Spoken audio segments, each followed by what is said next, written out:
How to erase and delete all items from TikTok watch history. Want to clear your TikTok watch history? Here's how you can erase all items instantly.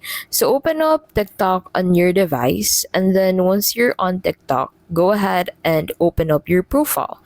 So to do that, click on this profile icon, which you basically find at the bottom right corner of your screen.